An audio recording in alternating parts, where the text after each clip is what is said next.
Pinalaga ng China ang Resolution 256 ng Senado na nagkokondena sa mga pahayag ng Chinese officials laban sa ilan nating opisyal hinggil sa West Philippine Sea.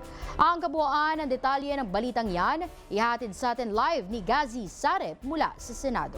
Gazi? Judea, anti-China. Ito ang tawag ng Chinese Embassy sa kapapasalamang na Senate Resolution number 256 na nagkukondena sa mga pahayag ng Chinese officials laban sa mga opisyal ng Pilipinas.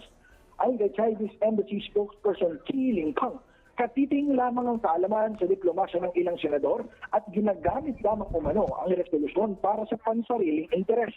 Dagdag pa ng tagapagsalita ng embahada, kahit umabot pa raw sa 100 ng anti-China resolutions, hindi raw nito pahihintuin ng China-Philippines cooperation.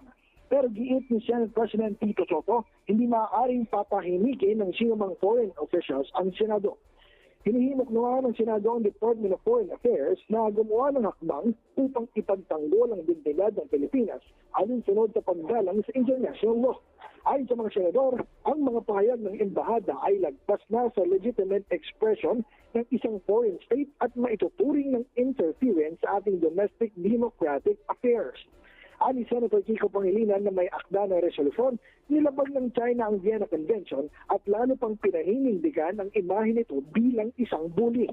Ang resolusyon ay bunsod ng lumalalang tensyon sa pagitan ng Manila at Beijing, kabilang ang mga insidente sa West Philippine Sea at ang isyu ng protesto ng China laban kay Philippine Coast Guard spokesperson for the West Philippine Sea, Commodore J. Tariela. Mula rito sa Senate of the Philippines, Gazi Sarep, DATV News.